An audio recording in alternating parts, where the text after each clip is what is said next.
Let's go to the story now. The South African Communist Party General Secretary Solly Mapaila is set to deliver the keynote address at the 32nd Annual Commemoration of the Liberation hero Chris Hani.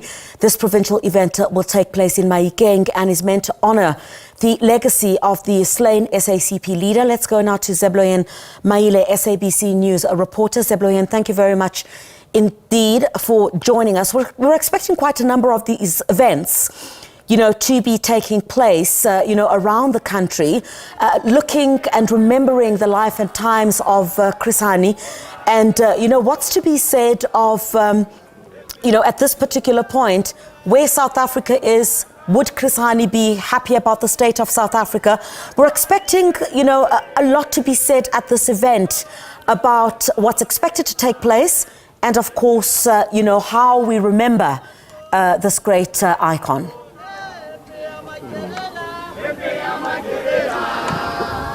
Thank you very much, Griselda. Yes, indeed, we are here in Mahikeng, where the South African Communist Party will hold a memorial lecture for Chris Hani. As you know, that he was killed 32 years ago. He was killed in 10 April 1993. But as I will allow my colleague just to pan to my left side there, as you can see, those are some members of the SACP singing the songs of freedom. But to get more clarity with regards to this event, as it is being held in some parts of the country, let me bring into our conversation the General Secretary of the SACP, Ntate Mapaila. Ntate Mapaila, thanks very much for joining us here on SABC.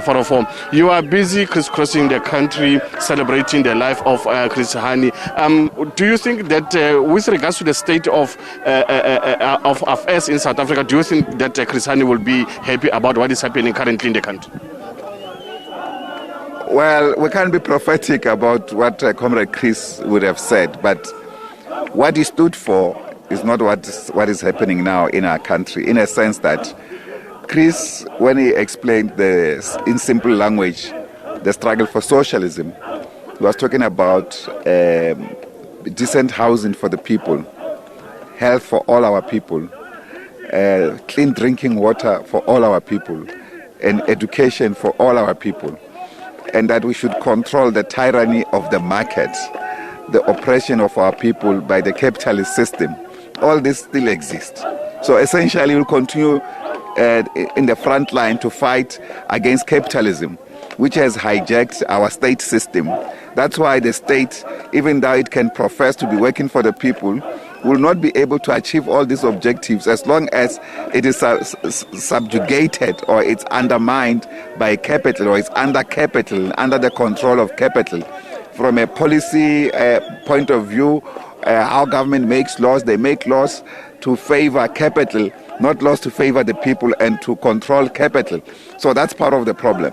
So in that regard, I don't think he will be happy, although without necessarily being prophetic in that regard. Right. With regards to the state of affairs in our country, we have seen some political parties in the national parliament not accepting the budget, and we have seen ANC engaging with other parties with regards to that. Today, the ANC is meeting with the DA, where you have stated that if the DA doesn't adopt the budget, they must shift from the GNU. Now, what do you anticipate might come out of the meeting today, where the ANC is meeting the DA with regards to that? Certainly, the greatest achievement of the right-wing forces and minority interest in this country is the GNU. And I think it's what the ANC need to understand.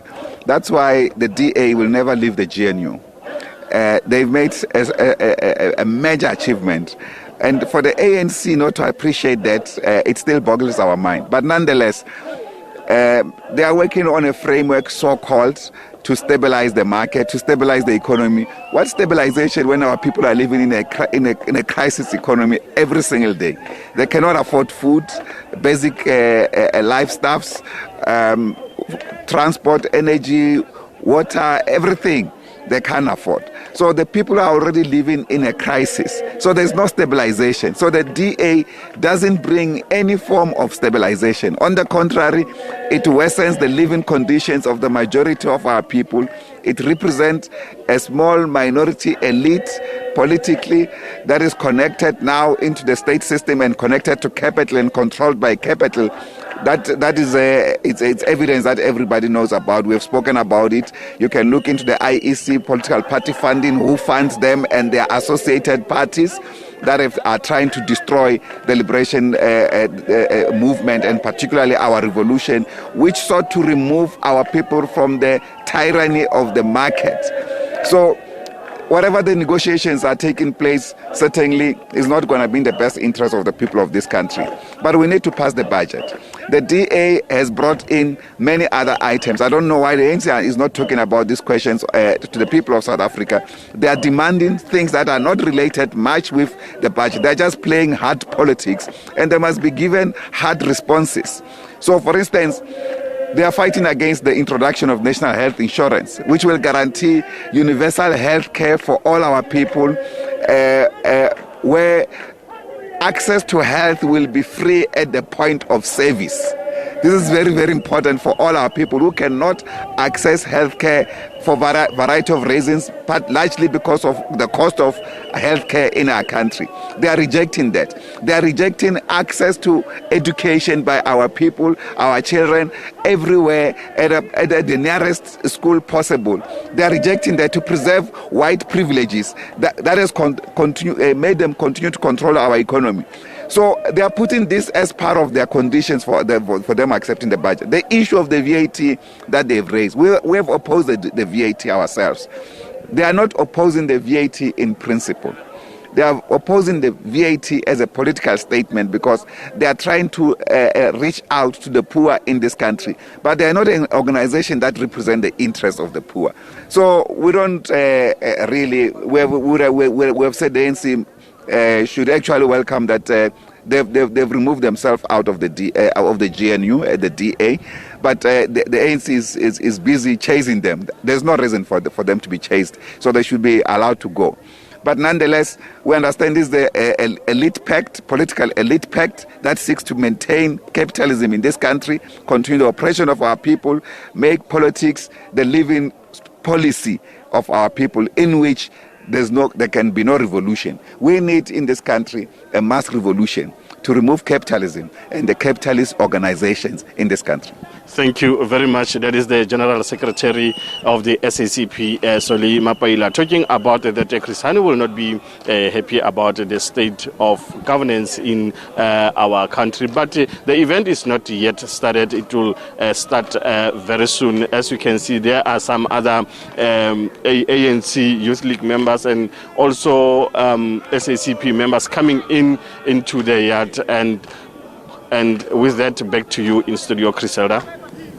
All right, Seb, thank you very much indeed. And I'm sure the next team will be monitoring that as well, with the SACP is, of course, commemorating Chris Hani.